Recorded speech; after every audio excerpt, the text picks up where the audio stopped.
Fingí perdonar la infidelidad de mi esposo, pero mientras él dormía con su amante a escondidas, yo me aseguraba de que todo estuviera legalmente a mi nombre. Mi esposo, Arturo, siempre fue el tipo de hombre que parecía tenerlo todo bajo control, apariencia impecable, sonrisa entrenada, frases bien escogidas y una capacidad casi teatral para hacer sentir a los demás que estaban frente a alguien confiable, generoso, incluso admirable. Lo conocí cuando yo todavía estaba lidiando con las secuelas emocionales de una relación anterior que me dejó más dudas que certezas, y él, con su seguridad calculada y sus palabras tranquilizadoras, apareció como un bálsamo. Durante meses me mostró un mundo al que yo no estaba acostumbrada, cenas en lugares que ni siquiera sabía pronunciar bien, regalos sin motivo, conversaciones sobre futuro que incluían mi nombre como parte esencial de su proyecto de vida.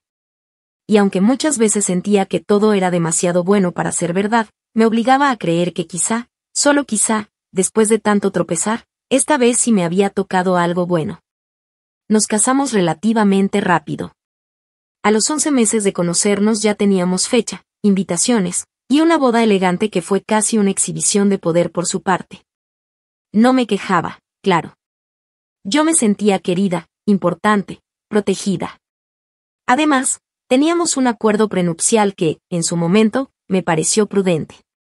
Arturo me explicó con su tono siempre sereno que era una formalidad, que lo importante era que lo que construyéramos juntos después del matrimonio sería compartido, que él confiaba en mí y esperaba lo mismo de mi parte. Yo, sin dudarlo, firmé. Nunca fui de las que le temen al papel si confían en la persona. Además, yo también trabajaba, también aportaba.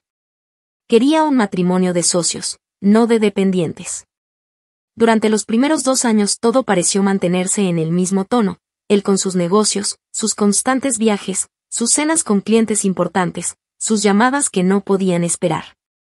Yo, con mi trabajo desde casa, mis propios proyectos, mis intentos por expandir un emprendimiento que había iniciado antes de conocerlo. Vivíamos en una casa preciosa, con espacios amplios y silenciosos, en un vecindario donde cada fachada parecía sacada de una revista.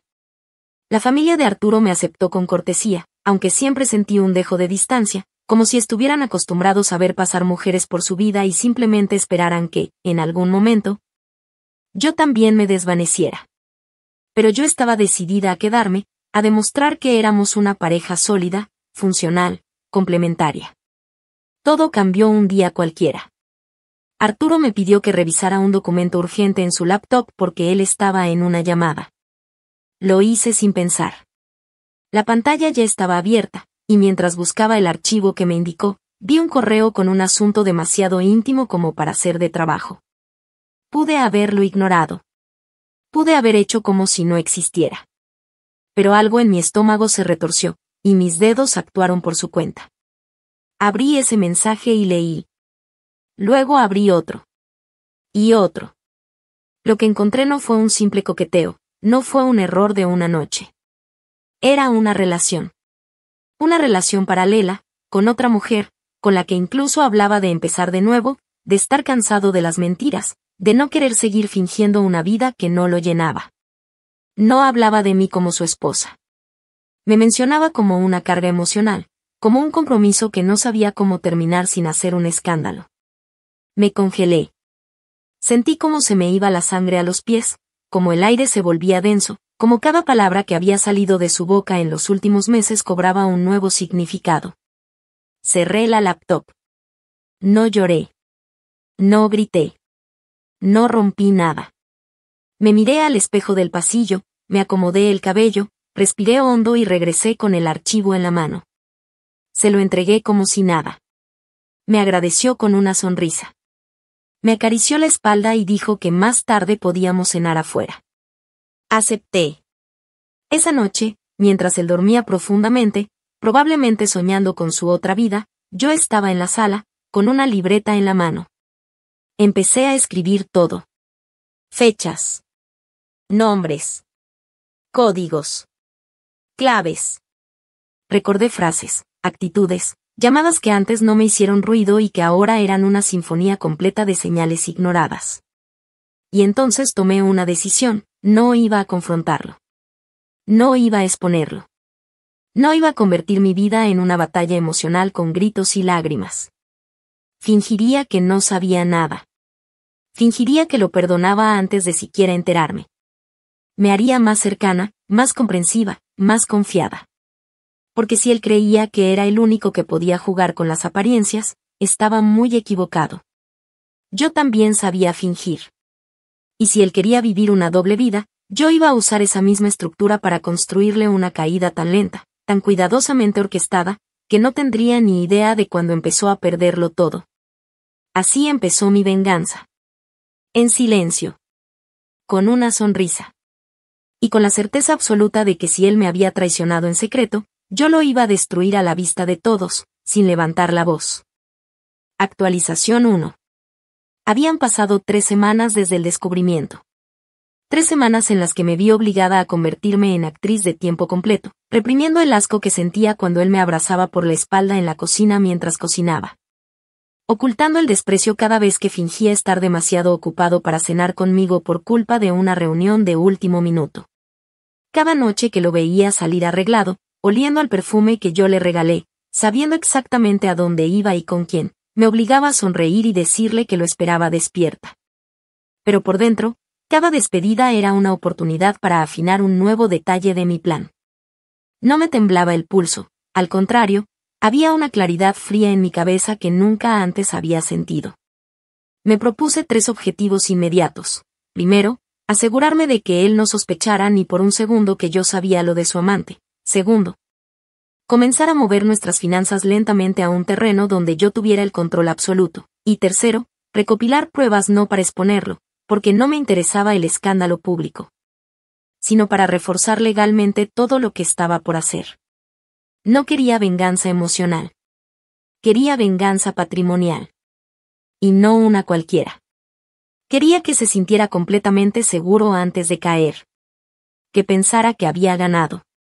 Y entonces, dejarlo sin absolutamente nada. Mi primer movimiento fue recuperar el acceso a sus cuentas. No porque necesitara espiarlo, ya tenía suficiente con lo que había leído en sus correos, sino porque necesitaba saber exactamente cuánto dinero manejábamos, en qué estaba invertido, qué podía tocar y qué no. Para eso, le dije una noche que quería encargarme de las finanzas del hogar. Que sentía que me había alejado demasiado de su mundo, que admiraba cómo organizaba todo y que quería aprender, por si algún día te pasa algo, le dije, usando una vocecita lastimera que lo enterneció al instante. Me dijo que era una gran idea, que eso le daría más tiempo para enfocarse en los negocios grandes. Me dio sus claves. Me dijo que confiaba plenamente en mí. A partir de ahí, todas las noches que él salía con su amante yo las usaba para revisar transferencias, estudiar movimientos, identificar propiedades, buscar abogados sin dejar huella. Me abrí una cuenta personal en un banco distinto, una que no compartíamos, y comencé a transferir montos pequeños desde nuestra cuenta conjunta a través de mecanismos legales de inversión. Todo registrado como fondos de respaldo, inversión temporal, dividendos anticipados. Nada que llamara la atención. Todo perfectamente justificado. Porque mientras más convencido estaba de que no tenía de qué preocuparse, más fácil era que firmara lo que yo le ponía enfrente. Le propuse entonces crear una empresa conjunta de consultoría y diseño de interiores, algo que sonaba superficial y completamente en mi línea profesional. Con el argumento de que podríamos deducir impuestos y además empezar a construir algo nuestro que no estuviera relacionado con sus empresas familiares. Le encantó la idea. Le dije que me dejara encargarme de toda la parte legal y administrativa, que él solo debía poner la inversión inicial. Él, emocionado, me transfirió una cantidad considerable, y firmó los papeles sin leerlos del todo. Ahí estaba el detalle que él no notó, la empresa estaba registrada solo a mi nombre, con una cláusula donde él aparecía como asesor externo sin poder de decisión. Yo era la única dueña legal. Él era solo un inversor sin retorno garantizado. Una figura decorativa. Cuando firmó ese documento, supe que no había vuelta atrás. Lo hice en la cocina de casa, mientras él bebía un vino que yo misma serví, después de una cena que él creyó espontánea.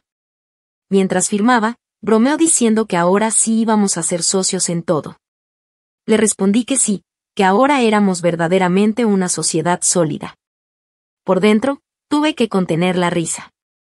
A partir de ese momento, cada decisión que se tomara en esa empresa la haría yo.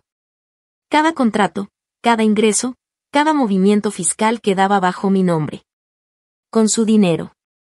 Durante esas semanas, también comencé a reunir pruebas de sus viajes de negocios. Hice copias de sus facturas, imprimí capturas de pantalla de reservas de hoteles que él mismo me pedía que agendara con su cuenta. Era tan confiado que me usaba como su secretaria emocional, sin darse cuenta de que me estaba dando los documentos que luego iban a convertirse en su ruina. Fui armando una carpeta con cada nombre, cada número, cada huella. No para enfrentar a la amante, no para publicarlo todo. No necesitaba hacerlo. Mi objetivo era más ambicioso, dejarlo con las manos vacías mientras todo parecía seguir como siempre. Y funcionó. En casa, él estaba más relajado que nunca. Decía que nuestra relación estaba en su mejor momento, que le encantaba verme tan proactiva y feliz. Llegó a decir que se sentía orgulloso de mí, que le daba gusto ver que ya no sospechaba nada. Yo solo lo miraba, sonreía, le servía otro café. Nunca le grité. Nunca lo confronté. Nunca lo hice sentir que estaba en peligro. Porque la mejor manera de destruir a alguien como Arturo no era gritándole que lo sabía todo. Era permitiéndole creer que no había nada que saber, hasta que fuera demasiado tarde para hacer algo. Actualización 2. Había pasado poco más de 2 meses desde que comenzó mi juego de doble cara. A ojos de cualquiera, éramos una pareja que vivía una etapa de plenitud, sonrisas en las reuniones, abrazos en eventos sociales. Fotos perfectamente seleccionadas que él publicaba con descripciones llenas de cursilerías como mi compañera incondicional o la que siempre cree en mí. Yo no comentaba nada. Solo me aseguraba de que esas publicaciones siguieran construyendo la imagen que me convenía, la de una esposa devota, amorosa, completamente ajena a cualquier problema.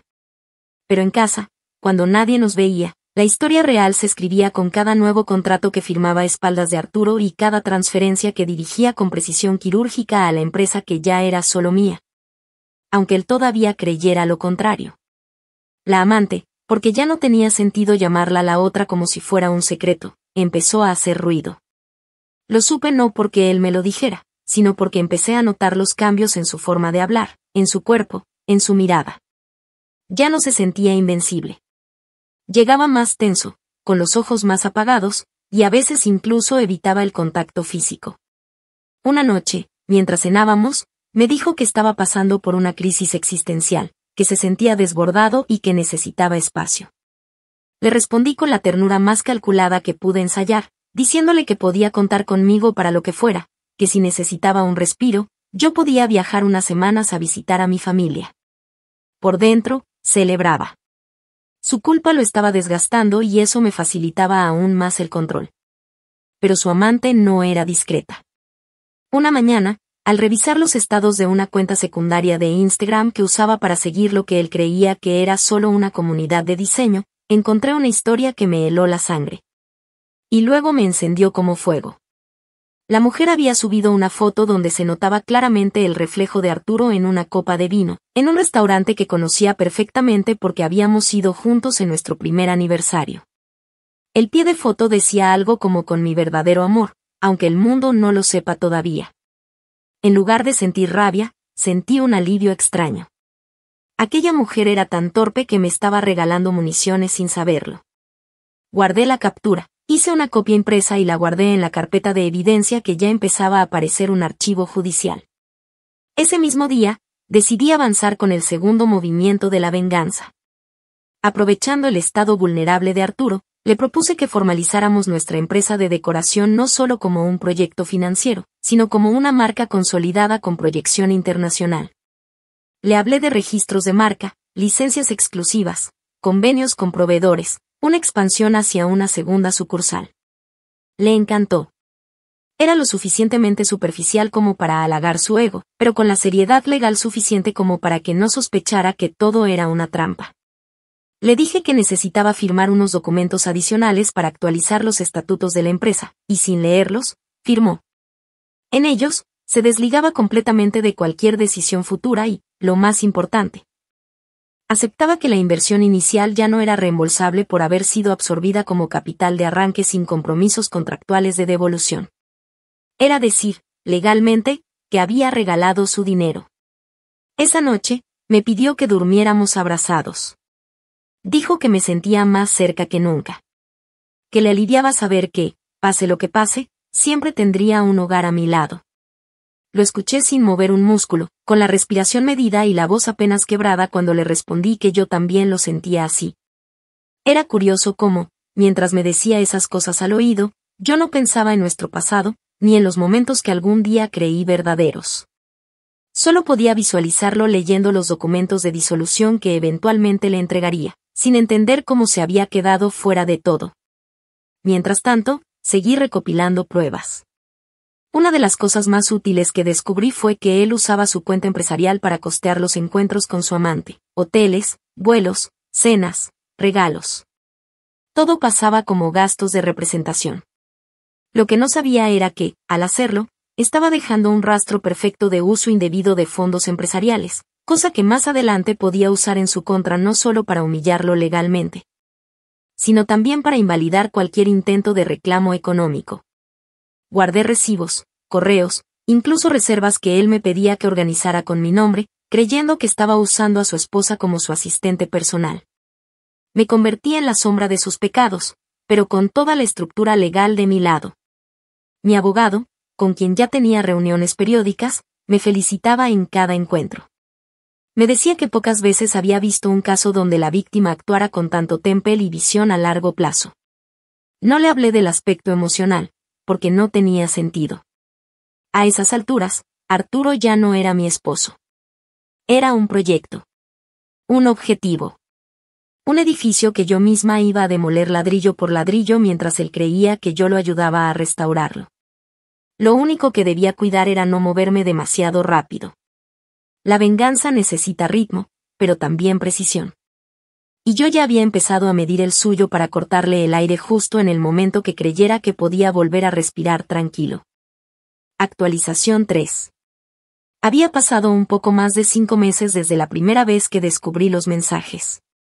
En ese tiempo, había logrado que Arturo firmara documentos clave, había establecido legalmente una empresa próspera bajo mi nombre, y había recolectado suficiente evidencia de su infidelidad y de sus malos manejos financieros como para asegurarme de que, llegado el momento, no solo no pudiera reclamar nada, sino que quedara expuesto ante su círculo profesional y familiar con una claridad que no le permitiera ni siquiera disfrazar lo que había hecho. Sin embargo, lo que ocurrió esa noche fue algo que, aunque había imaginado en distintos escenarios, no estaba preparada para vivir tan pronto, una confesión. Espontánea. Desordenada.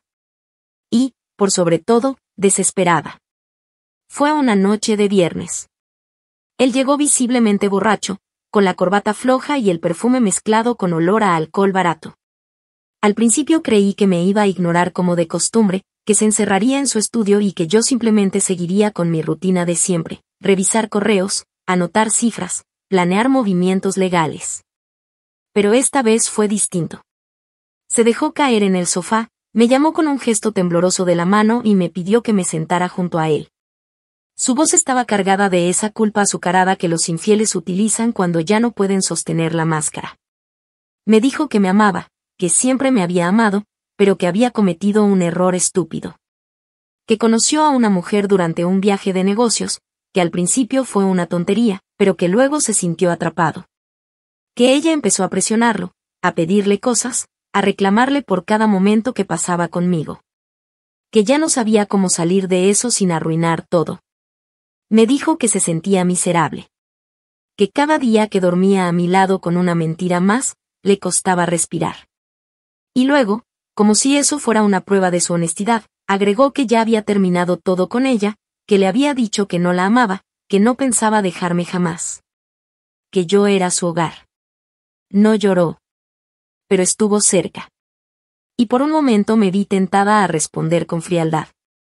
A gritarle que sabía todo desde hacía meses. A escupirle en la cara cada nombre de hotel, cada mensaje que había leído, cada documento que había firmado sin saber que se estaba alejando más y más del control de su propia vida. Pero no lo hice. porque esa escena era demasiado valiosa. Era la última pieza que necesitaba. El momento en el que él, por voluntad propia, admitía lo que yo ya tenía documentado por completo. No solo ante mí, sino en una conversación que grabé en mi celular, sin que se diera cuenta, mientras él seguía derramando culpas y súplicas vacías. Le respondí como si lo creyera. Me llevé las manos al rostro, fingí conmoción, respiré hondo, y le dije que necesitaba pensar. Que lo que acababa de decirme era mucho para procesar. Que necesitaba estar sola unos días. Me miró con ojos enrojecidos y me rogó que no lo dejara. Que podíamos empezar de nuevo. Que haría lo que fuera por demostrarme que estaba arrepentido. Esa fue la primera vez, en meses, que lo vi débil. Verdaderamente vulnerable. Pero no de esa forma teatral que usaba con sus clientes cuando quería que lo vieran como humano. Esta vez era distinto. Arturo sabía, en el fondo, que estaba al borde de perder algo. Lo que no sabía era que ya lo había perdido todo. Al día siguiente, me fui a casa de una amiga con la excusa de tomarme un respiro. Le dejé la casa, su oficina, sus espacios, su silencio.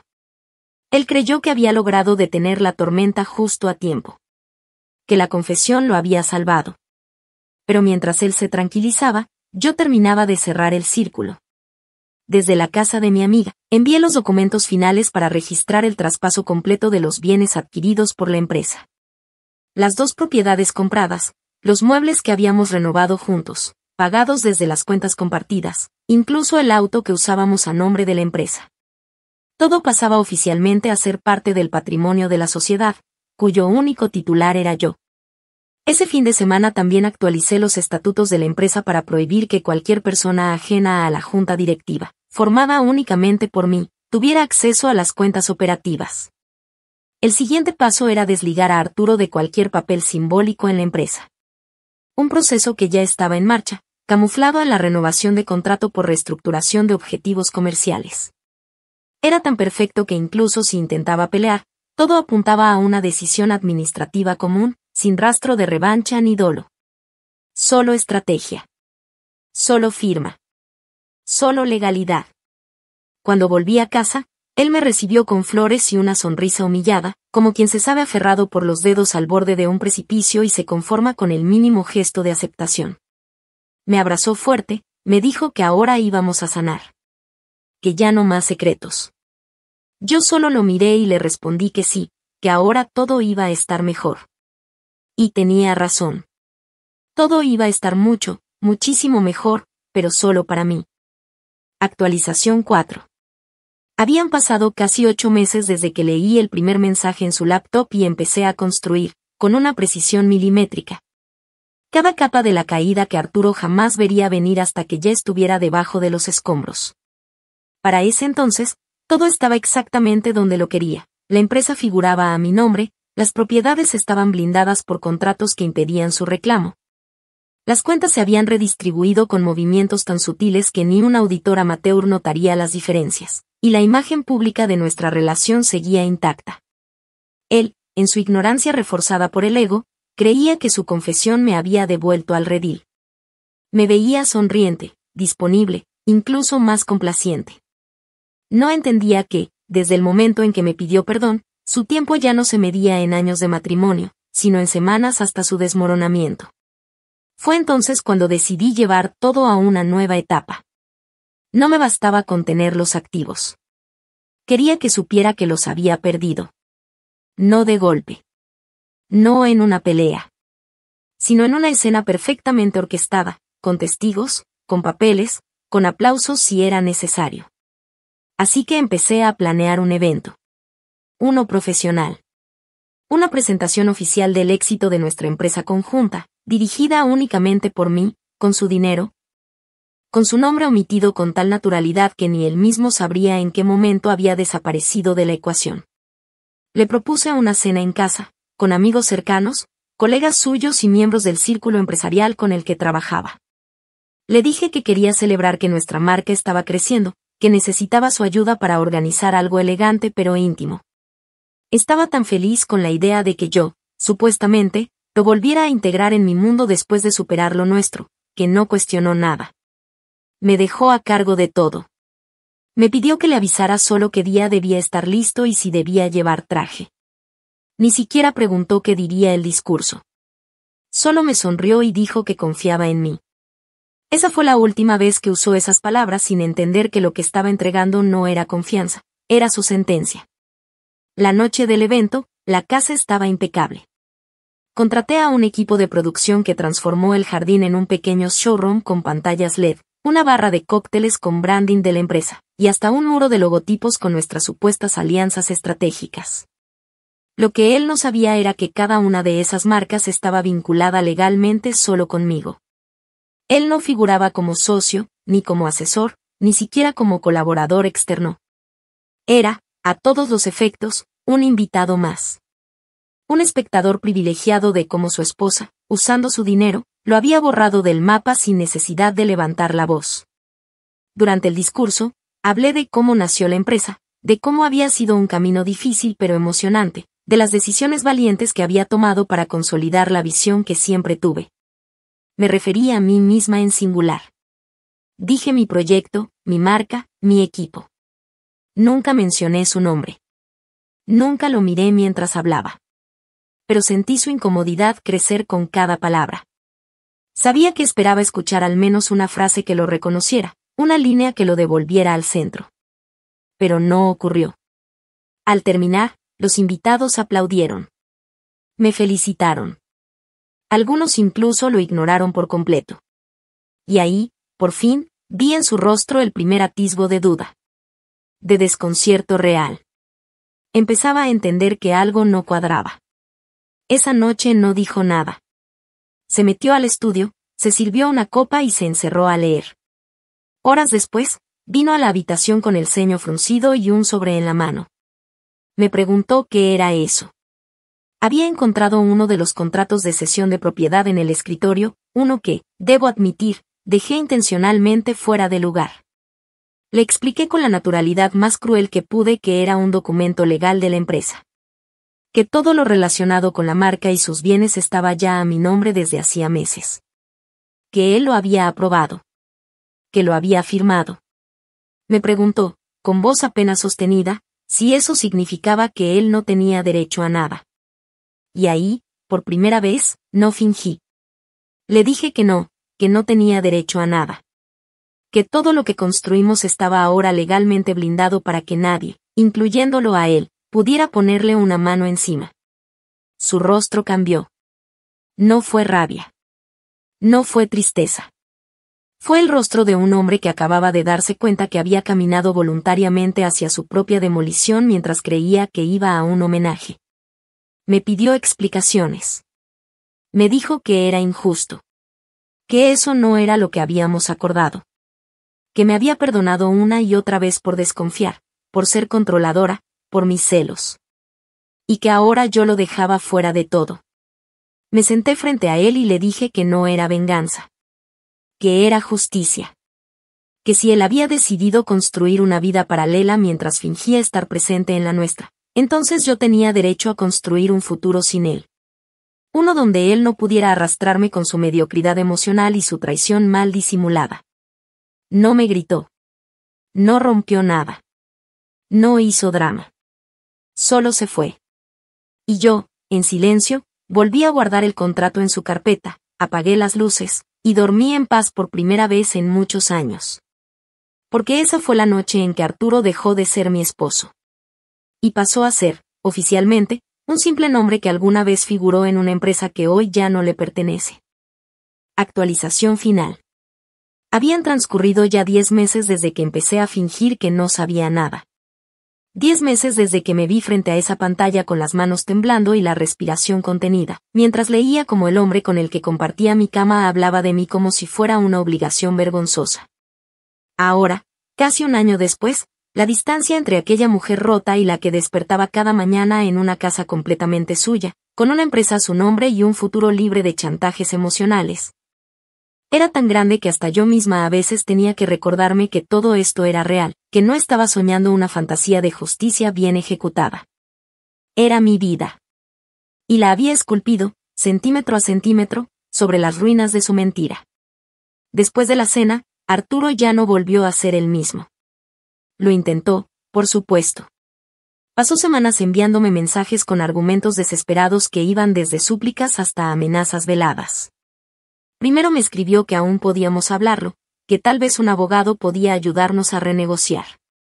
Luego cambió el tono, empezó a hablar de que él tenía derechos, de que todo lo que habíamos construido era gracias a su esfuerzo, de que si me atrevía a seguir adelante con todo esto iba a arrastrarnos a los dos a un proceso legal sin fin. Lo que no sabía era que ese proceso ya estaba iniciado, pero solo en una dirección. Porque mientras él hablaba de abogados, yo ya tenía todo en orden con el mío. Arturo no tenía nada que reclamar. Cada documento tenía su firma. Cada transacción estaba registrada. Cada movimiento era trazable, legal y, sobre todo, consentido. Él había creído que por tener más dinero, por ser el proveedor, el mundo se iba a alinear para perdonarle cualquier cosa. Nunca pensó que una mujer herida podía ser también una estratega, una planificadora minuciosa capaz de construir su venganza como quien levanta una catedral, sin apuro, sin ruido, sin fallas. Por eso, cuando recibió el documento oficial donde se le notificaba que ya no tenía relación alguna con la empresa, que no era socio, que sus fondos habían sido absorbidos como inversión inicial y que no tendría devolución, me llamó. Su voz era otra. Ya no era Arturo el galán seguro, ni el esposo carismático, ni el hombre encantador que jugaba a dos bandas. Era una voz rota, apenas reconocible. Me preguntó si todo esto era definitivo. Me dijo que no entendía cómo lo había dejado fuera de todo. Que él solo quería arreglar las cosas. Le respondí que no era que lo hubiese dejado fuera. Él se había excluido solo. Cada decisión que tomó, cada noche que eligió dormir con otra persona, cada documento que firmó sin leer, cada palabra que escribió sin medir las consecuencias, fueron los ladrillos con los que construyó su propio muro. Yo solo lo dejé exactamente donde él decidió quedarse, afuera. Poco tiempo después supe, por una amiga en común, que había tenido que vender uno de los autos que le quedaban. Que su crédito fue rechazado en una entidad financiera porque su nombre estaba vinculado a movimientos dudosos, gracias a los informes internos de la empresa que dejaban claro su uso irregular de fondos para fines personales. Su amante, la que lo llamaba mi verdadero amor en redes, había desaparecido cuando se dio cuenta de que ya no había más cenas caras ni hoteles lujosos. Ahora dormía solo, en un apartamento alquilado en las afueras de la ciudad, y tenía que soportar la humillación de ver cómo yo crecía, firmaba nuevos contratos. Expandía la marca y daba entrevistas como fundadora de una empresa emergente que había logrado duplicar su valor en menos de un año. No le respondí más mensajes. No lo busqué. No hablé mal de él a nadie. Ni siquiera compartí los documentos o las pruebas que había reunido con tanta dedicación. No porque me faltara rabia, sino porque no lo necesitaba. Su caída no requería escándalo. Solo requería tiempo. Y ese tiempo ya había llegado. Las personas que antes lo idolatraban comenzaron a preguntarse por qué él no figuraba en los proyectos, por qué yo era la única imagen visible de lo que alguna vez se creyó una empresa de ambos. Cuando alguien se atrevió a preguntarme directamente por él, me limité a responder con una sonrisa. Fue una etapa. Ahora estoy sola. Y estoy bien. Y era cierto. Estaba bien. Dormía tranquila. Trabajaba en paz. No vivía esperando la próxima mentira ni aguantando silencios incómodos. No me sentía culpable por revisar un teléfono, ni por preguntar dónde estaba. No temía que una risa en el restaurante escondiera una conversación clandestina. Era libre. Y esa libertad no me la regaló nadie. Me la gané. Día a día. Con cada acto de control, con cada palabra medida, con cada documento firmado por él sin saber que estaba renunciando, poco a poco, a todo lo que creía tener asegurado. A veces me preguntan si lo volvería a hacer. Si valió la pena. Si no habría sido mejor simplemente irme y dejarlo atrás. Y siempre contesto lo mismo, irme habría sido fácil. Pero dejarlo intacto habría sido injusto. Porque a hombres como Arturo no se los castiga con un portazo o con lágrimas. A ellos se los castiga donde más les duele, en su ego, en su patrimonio, en esa seguridad falsa de que siempre van a tener el control. Yo no me fui. Lo hice creer que seguía conmigo mientras le quitaba, uno a uno, todos los cimientos que él mismo había corrompido. No lo dejé. Lo vacié. Y cuando ya no quedaba nada, me marché sin mirar atrás. Esa fue mi venganza. No grité. No destruí. No lloré en público. Solo esperé. Y cuando llegó el momento, me fui con todo. Todo legalmente mío. Todo moralmente justo. Todo impecablemente calculado. Porque si él eligió traicionar en silencio, yo elegí vengarme de la misma forma. Solo que a diferencia suya, yo sí supe cómo hacerlo bien.